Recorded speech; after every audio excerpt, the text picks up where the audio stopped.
One. Good evening. All right.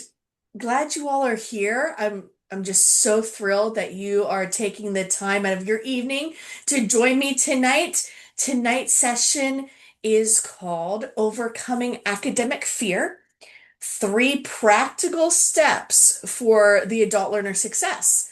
And our goal is to talk honestly tonight about the fears that can come up and around learning. And more importantly, we're going to look at some practical ways to move through those fears that you all are experiencing with more confidence and clarity and hopefully support by the end of tonight's session. We should not pretend that this fear exists, right? We do have academic fear coming in at an older age, and we should try to understand it. We need to name it, and then we need to learn how to keep moving forward when it does creep in our courses. All right, so before we get into the content, I'd like to start with a quick warm up to help us reflect on where we are today. So, two questions for you. Number one, what is one word that describes how you feel about returning to learning?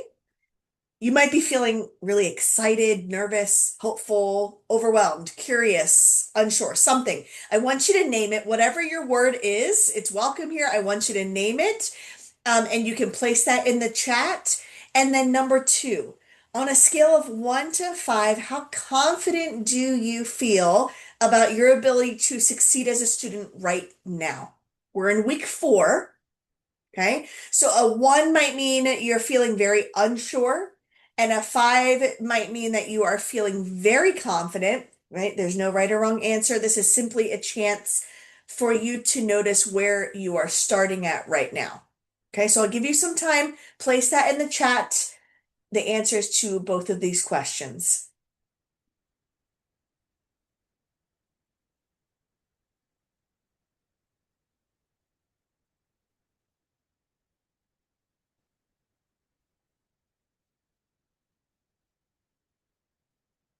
Okay. And some of your names are new to me, so you might be new to LBC as well. And like for Pam, I know Pam's been around because she's taken a class of mine, right? So we're all at different phases right now. We are in week 4 of this subterm, okay? So far I'm getting nervous and scared. Like these are the words that you are feeling, and these are all valid. And we're going to talk about what these words look like, what this fear looks like, and how we can move forward. Yeah, okay, terrified and excited. A mixture of both, right?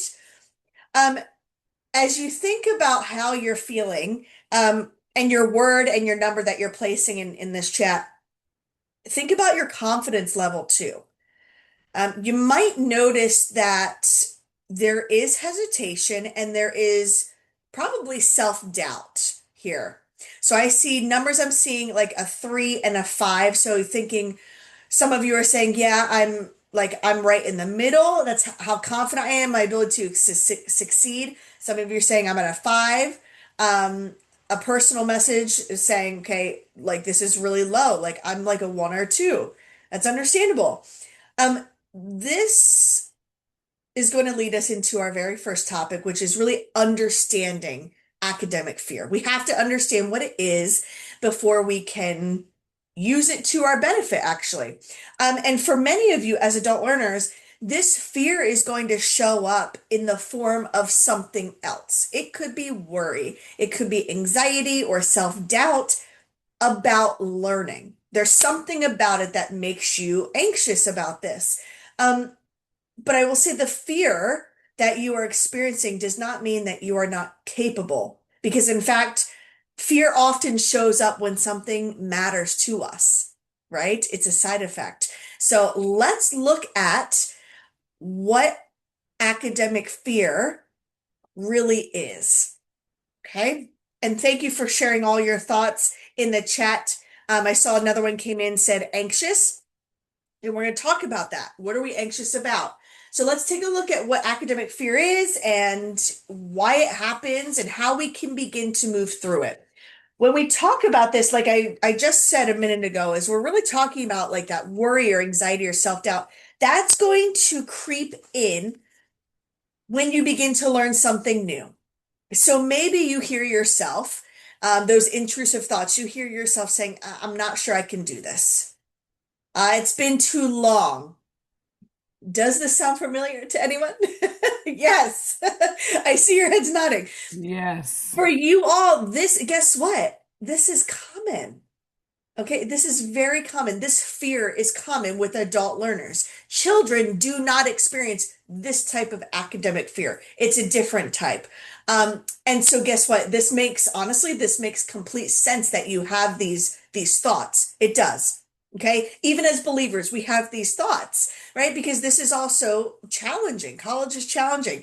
And these are normal emotional responses that are rooted in the pressure of balancing new challenges with existing life duties and responsibilities that are in your life, and these are all commonly driven by fear of failure, technology gaps, um, and feeling out of practice. As we age, we feel like, oh, we're out of practice, we might not fit in. Okay, you're not just trying to learn, you are balancing work and family life and finances and responsibilities. And there's also a lot of invisible pressure at the same time. So I want to tell you, I see you and I hear you. I'm with you on this. There's a lot of things behind the scenes, and you're also trying to learn at the same time. So when school comes into play, it feels extremely challenging. And that fear is going to feel even bigger because so much is riding on this, right? How you graduate, why you graduate, so much is riding on this. Whether or not the Lord led you back or you're doing this for another reason. It may help to remember first, though, think about it this way. Fear often shows up when something matters to you. Okay, that's typically when we see fear. So it's actually a good thing that you are experiencing this fear. If you think about it, you're like, wow, this is meaningful because you want to do well. You want to succeed. All right. If your education matters, your future matters, if you're doing this, maybe for your grandchildren, I don't know. Your goals matter. All right.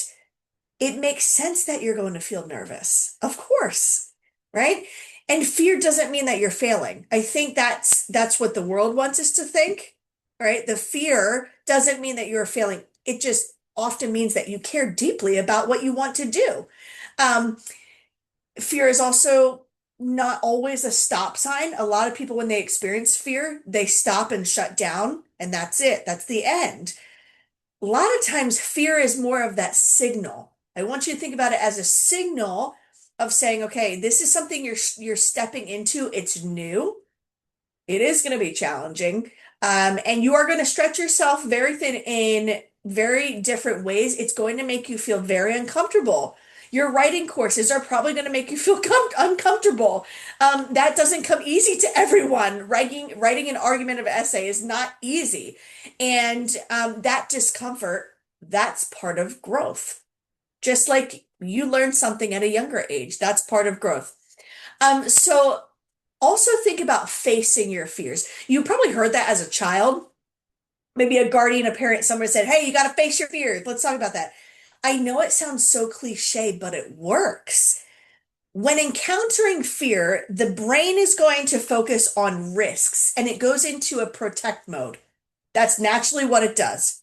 If you focus on this can paralyze you into inaction, meaning to fight back, you have to acknowledge your fears, like we just named it in the warm up. We named those.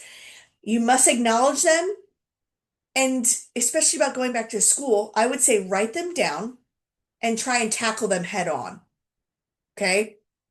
A lot of prayers involved as well. You also should visualize success. Okay. Think about athletes to conquer their fear of failure because a lot is riding on athletes, right? Athletes visualize success. They literally sit in their own thoughts and they see themselves winning. They see themselves crossing the finish line. They see every time they shoot a goal, they see it actually following through. And their researchers have interviewed athletes, and this is what they do. They visualize this success. That's what you need to do as well. Meaning, okay, for you, the prize is what? Is it the diploma? You visualize you in a cap and gown. Okay, visualize that. Visualize the beautiful graduation ceremony that you will be at Lancaster Bible College, right? Picture yourself celebrating this achievement with proud family and friends or colleagues with you. That is also a goal to reach as well. And that's going to help you overcome this fear. So that's why I say face your fears head on. Okay. I want you to remember fear is not a signal. Fear is a signal. It's not a barrier. Okay. And we're going to look at confidence real quick. The encouraging truth here is that confidence grows through action. People don't just wake up one day and say, I'm so confident. They had to take a first step, though it was very scary. They had to. You do not have to feel confident before you begin something. You don't. And many times, a lot of people don't realize this is that confidence comes after that first step. And why? Because confidence is something that you have done successfully. And you see confidence once you keep doing it again and again and again, and the next time. So each time you keep going, each time you successfully submit an assignment, or you respond to two people in your discussion posts, whatever that looks like, that is proof that you can do this. And that's why I'm going to talk about breaking it down. Okay? So if you are feeling like you're experiencing immense academic fear right now, I want you to hear this very clearly. Your fear does not define you. Okay, it's a normal part of adult learning. It does not disqualify you. It just simply tells you, hey, friend, this really matters to you. And guess what? With the right support and mindset and specific steady steps, you're able to move forward. Okay, so now that we have defined academic fear and recognized some of the common experiences for you all as adult learners, let's go into step number one, the first practical step. And this is to reframe your thinking. It all starts with the mindset, okay? This step matters the most because the way we talk to ourselves affects the way that we show up in learning. If your inner voice constantly says, yeah, I'm not smart enough, I'm too far behind, I'm probably going to fail, then the fear starts to be a major undertaking, and it feels bigger than the task itself. Okay. When we begin to shift that thinking, you are able to literally create space and room for growth and more possibility. And the Bible is very clear on the way we talk to ourselves and where our mind is at. So I have four steps here for you. The first is going to be noticing the negative self-talk.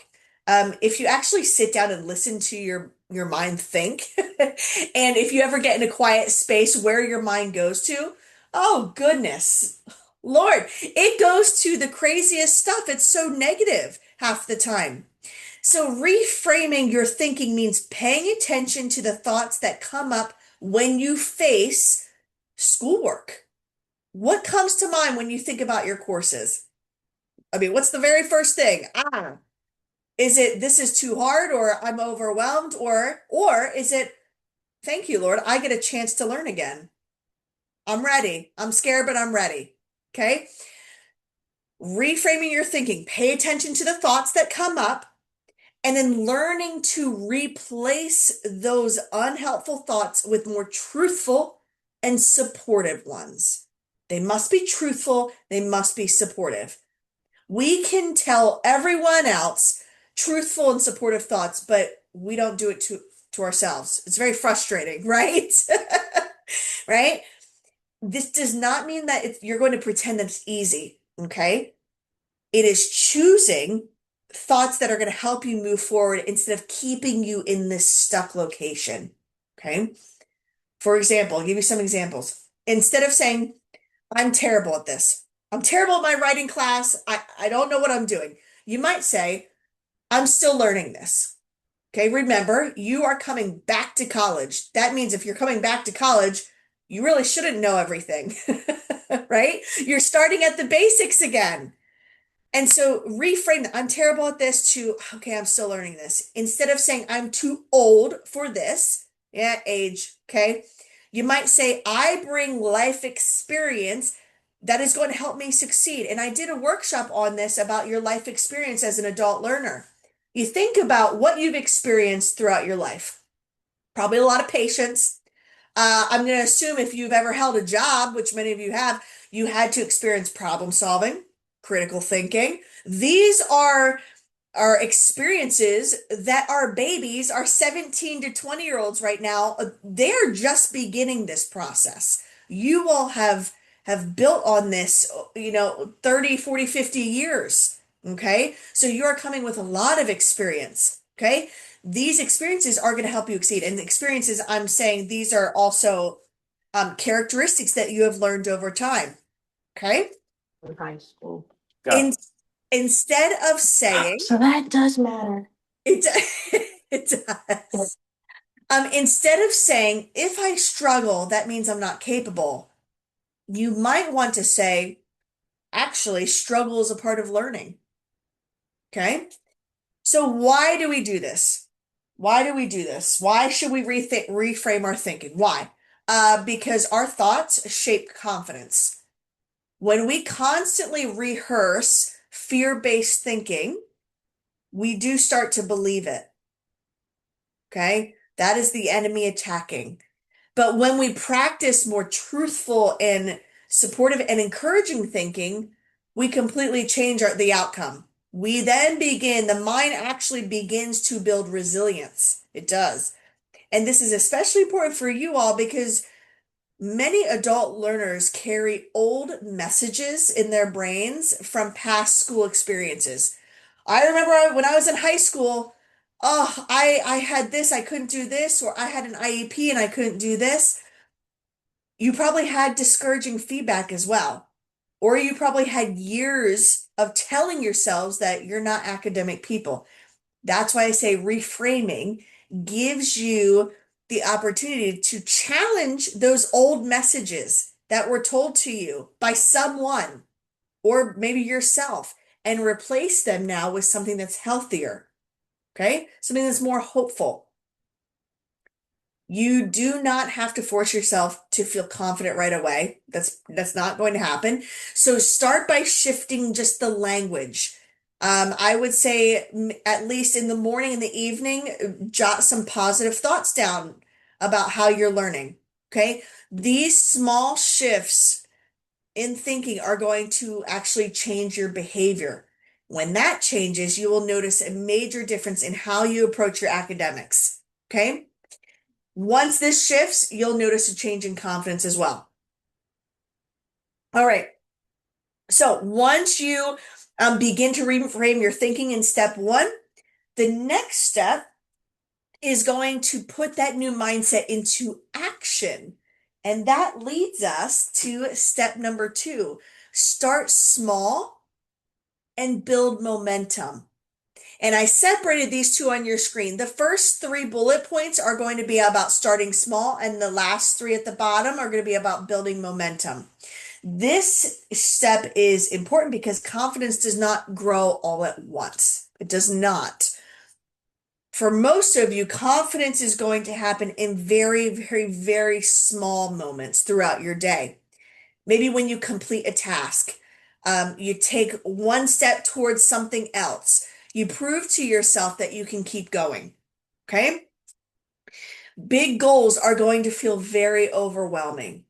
These small steps are going to create movement. The movement creates momentum. Okay? And I love the analogy of just riding a bike. Okay, there's many steps on how to ride a bike to get to that point to balance and to pedal at the same time. But also think about to begin riding the bike. As you're pedaling, when you start pedaling, you start out really slowly. And then once you get into the movement, it goes faster and faster and faster. Okay. That is the small steps creating movement. The movement creates momentum. Okay. So starting small is going to look like breaking down your academic responsibilities. They must be broken down into manageable chunks or pieces instead of trying to do everything at once. On a Monday morning, Monday evening, you're not going to open up your entire week and try and cram and do everything in for that week. Okay, it's not going to work. You will have to break it down. So, if you only focus on the overall picture, which it's a good thing to focus on the picture at times, but when we're dealing with this academic fear and you only focus on that full picture, like an entire class, an 8-week class, or that major paper due in week 7, it will feel very heavy and discouraging. But when you shrink that down, okay, and you do it little by little, you scaffold it, it becomes a lot more doable. Okay. And if you would like someone to meet with you to show you how to break these assignments down, that's when you reach out to the Ally Center and you schedule an appointment with a professional. Okay.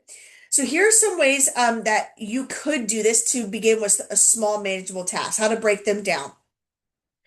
You can set a timer, 10 or 15 minutes, and just start. I know you're nervous, okay? And you just sit down, open up a document, and you're like, well, I don't know how to begin my paper. Start by putting MLA format. If you don't know MLA format, do some research. That's why we've got the internet. Okay? Start by taking very small steps. Another one would be instead of trying to finish a whole chapter reading, just do a page. You might not have time for a full chapter tonight, but maybe tomorrow night at your lunch break, you have time. I recommend when writing, start with bullet points. Don't just dive in and say, I'm going to write my intro and my conclusion right now. You might want to just start with some bullet points of what you want to include in your paper. You might say, okay, I'm going to organize my materials for next week's class. That's a small step. Okay. Take a Sunday evening and prep for the next week. Simple tasks. Okay. For you all, this approach is going to be helpful because guess what? Your life's already full. And now you're trying to manage college? Like, what? Right? You might not have large blocks of time. I know I don't. I do not have large blocks of time, though I wish I did. So guess what? Instead, I make very small, steady times that allow me to progress in what I need to do. And that's not academically as well. That's in everything I do. Okay? And I'm raising 2 little ones.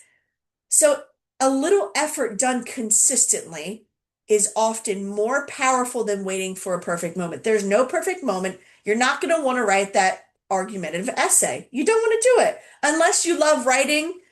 By all means, you might want to do that. I wouldn't want to do that, okay? But a little effort done consistently is more powerful than waiting for the perfect moment to start.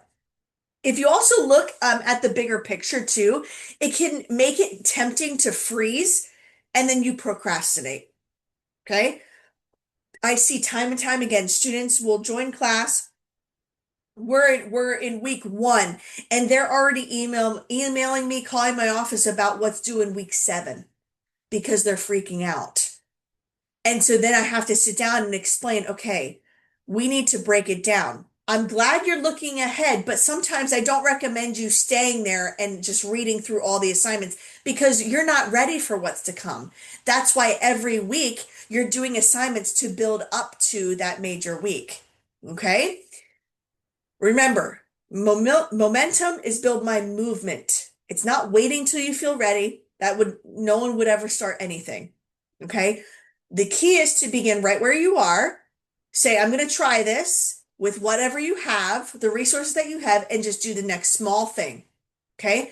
Momentum is also very important here because momentum matters because action changes how you feel. Right? Think about something that you have done recently. You might have been nervous to do, but once you got started and more comfortable and you started practicing, the momentum kicked in and then it changed how you actually felt about that task. Okay, that's what momentum does here. Fear tells us to avoid the task. That's what fear says. Okay. Avoidance tends to make the task a lot bigger, and that's why people begin to procrastinate. Okay. It's a fear of something. That's why we call procrastinators, they are experiencing fear. They're not lazy, right? On the other hand, if you start even in a very small way, you just sit down and organize your desk. You have just prepared your mind to get in a focused zone. That's what you just did, right? If you do that in a very small way, you are going to realize that the task is a lot more manageable than you thought at first, really. If you sit down and open up Canvas and open up assignment and begin reading, you might notice, okay, wow, they're asking me to read this, watch this video, and then write this. Okay, first things first, I need to read this. That's what I'm going to do. Next thing is watch the video and then begin, right? You need to create the energy for the next success. That's what you need to do. Some small ways to build momentum here, like I mentioned before, is begin with just a small task, opening up a document, or how about reviewing notes from your last class, right? As an adult learner, we struggle with memory retention, and we need to review notes. It's one of the best ways to retain the information from your classes. I encourage you to just create a simple routine. I know it's very challenging as adults to have a routine of just sitting down and doing academics, but if you can carve out 15, 30 minutes every day of simply saying, okay, I'm going to tell my brain what I need to do and focus on that, it's going to help you succeed. Track your progress as well. See how your momentum is going. You might slow down, you might speed up at times. Track your progress. Also, when you do track your progress, you get to see how far you've come. Okay, think about your very first class at LBC to where some of you are now.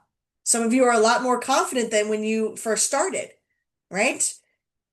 Okay, again, momentum grows when you keep showing up.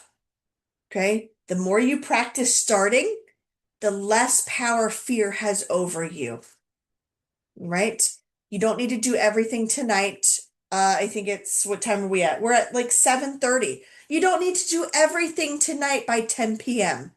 Okay? Small steps, they might not feel really dramatic, but that's not what you all need. You don't need dramatic steps right now. You need to learn how to stay engaged and continue making progress. That's what our adult learners need. Okay? So as you begin to reframe your thinking and you start small and build momentum, this brings us to step number 3, which is to build a support system. This is the third practical step for today's session. This step is especially essential because learning is not meant to be carried in isolation. You cannot do this alone. You cannot. And for you all as adult learners, support is going to make all the difference between feeling overwhelmed and feeling encouraged. When you have the right support system around you, it is going to become easier to stay on track. It is going to be easier to ask for help and to keep things going when you feel like it's getting too difficult. A strong support system is going to give you plenty of encouragement and accountability and hopefully new perspective. It's going to remind you that struggle does not mean that you're failing, and asking for help is not a weakness. Asking for prayer is not a weakness. Okay. Many adult learners actually struggle with finding how to connect with the right support system, like people or resources. So remember this, college is a place to learn and grow. That's what it's for. If you are encountering challenges, whether that's studying, organization, stress management, writing, editing, whatever that looks like, seek out our academic support resources provided by the Ally Center. I highly recommend it. Support can come in all other places, though, besides the Ally Center, okay? I'm also talking about a classmate or a family member, an advisor, a family friend, someone at your church. Find someone who can be of support to you. And what matters is actually not the number of people supporting you. It's whether or not that support is actually helpful and encouraging and they're a steady support system. Okay.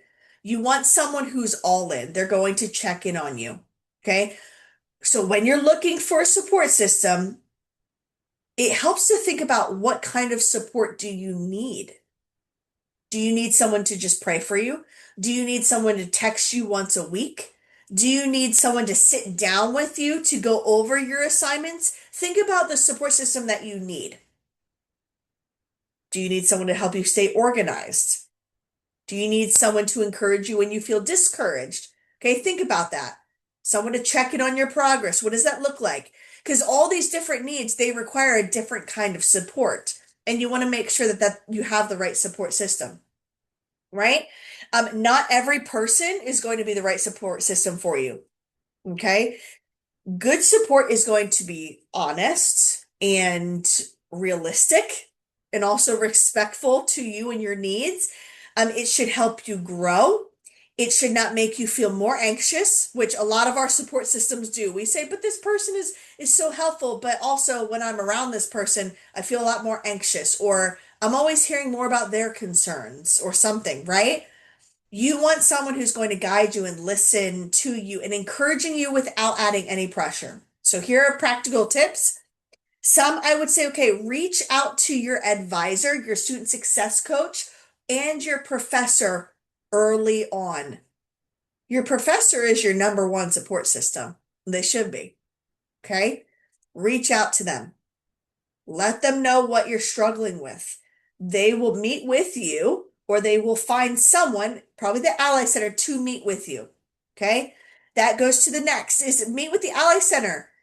I have students who just spend 15 minutes on a phone call per week as a check-in because they just need someone to listen, right? 15 minutes a week. There you go. Connect with your classmates. Maybe there's someone that you've had multiple classes with and you felt a connection. Great. That person is actually going through school with you. They understand where you're coming from. Okay. I want you to remember that this support, I put this as a practical step because it's not a luxury. It's something that you need. You need it. Okay. It's a specific strategy. That's why it's step number 3. The right support is going to help you stay motivated. They are going to reduce some of the fears that you have coming to school, and they're going to they should remind you that you're not alone. And I will tell you this, the Ally Center professionals will tell you this all the time. You're not alone. And this fear that you're experiencing when coming back to learning, it's normal. Okay. All right. So as we close today, I gave you 3 practical steps. As we close today, I know we finished a little early, which is great. I want to hear thoughts from you. Let's bring everything together, right? We began by talking about academic fear, which was the worry, the anxiety, the self-doubt that many of you experience when returning to school. We also reminded ourselves that fear is very common, especially when learning matters to us and life is already full. Then we looked at reframing your thinking. We looked at how the way we speak to ourselves is going to shape how we show up in our learning. We talked about when we replace a negative self-talk with truthful, encouraging thoughts, we begin to build a healthier mindset. Next, we discussed step number 2, start small and build momentum. We saw that confidence does grow through action. Finally, we covered step number 3, build a support system.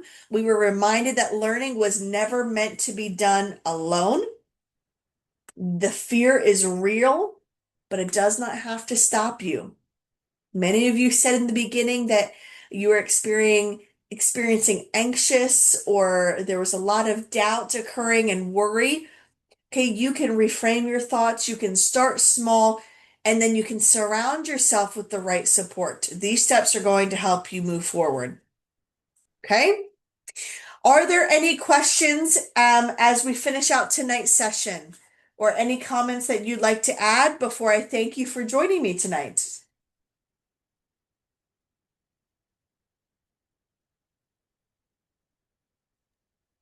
I If do.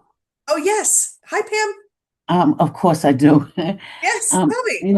Thank you very much for being very informative tonight. I can Sure. identify with a lot of those steps, especially in the beginning when I took your class and I had another class.